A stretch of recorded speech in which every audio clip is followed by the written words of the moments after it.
Okay, so doing the blinks, you're going to start with wide open head, or sorry, wide open eyes. Um, the pupils are on a separate layer.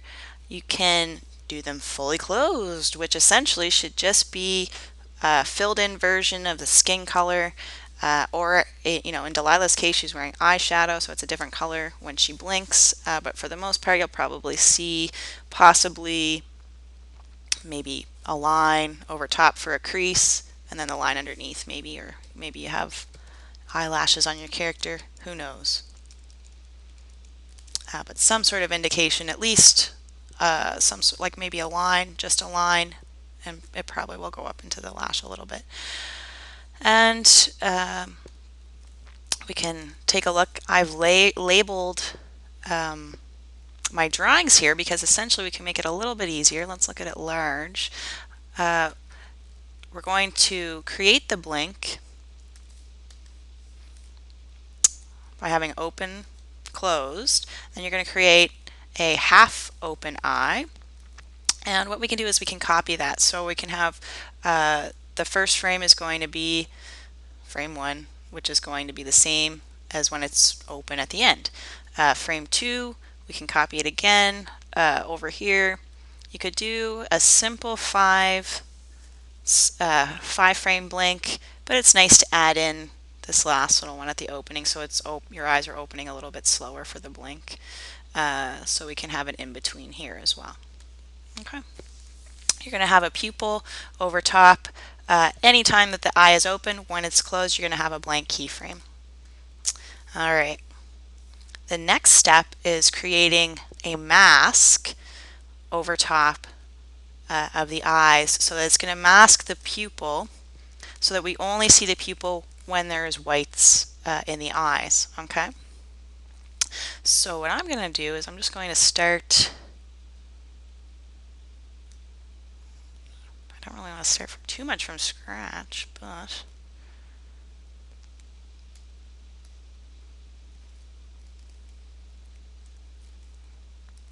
I'm going to just start with creating the mask. So you'll create a new layer over top of the eye layer, which will eventually go over top of the pupil. I'm just going to keep it here to keep it simple.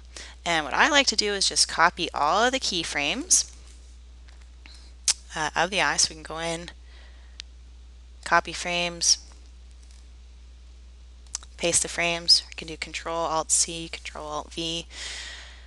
And I want to get rid of everything on this mask layer, and I'm going to call it mask. Or we could call it maybe even more specific, pupil mask. And I'm going to take out everything that is not the whites of the eyes, including lines. So if I go over here, get eyebrows, or eyeshadow, nothing there, and get rid of all the lines. Again, this would be a good time to use the faucet tool. Go in real quick. Oh my goodness.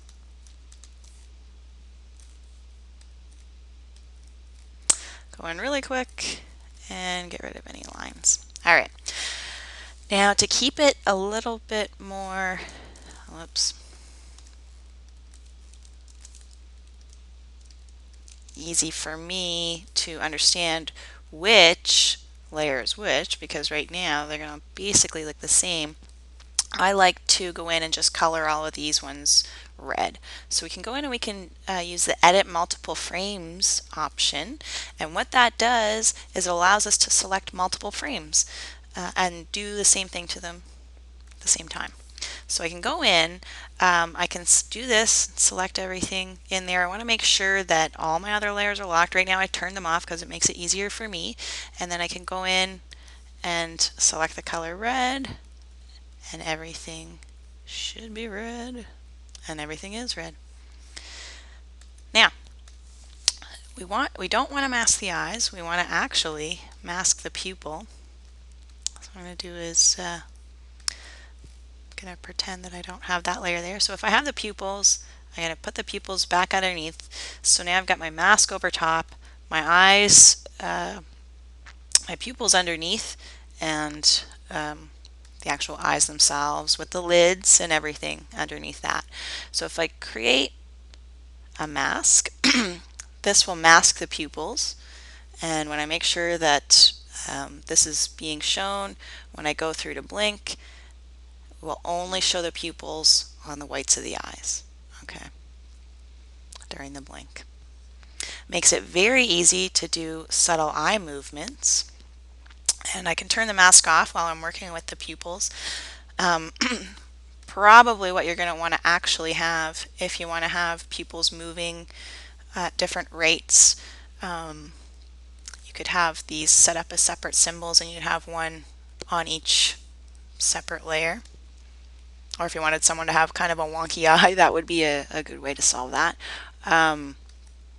Or we can just have them set up, for the sake of this, they're probably going to move at the same rate when you're looking at someone straight on, so we could set that up just as its own symbol.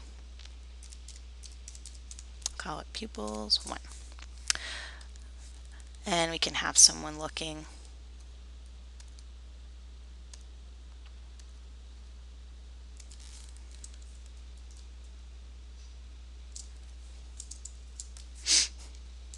maybe that's a little bit too far, looking over to the side. Yeah, so we might want to, yeah, I'm not sure that that's going to actually work. I'm going to redo this here now, change my mind. I'm going to actually put them on a separate, have each of them on their own layer. So I can call this one left pupil, and maybe this one will just be right pupil. That way I can just move them individually.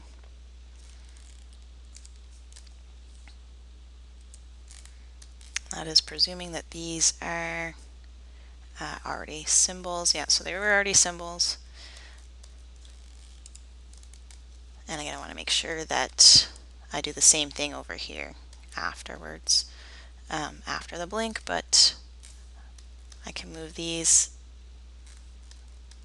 over and then create a classic tween and mess around with stuff. Whoops.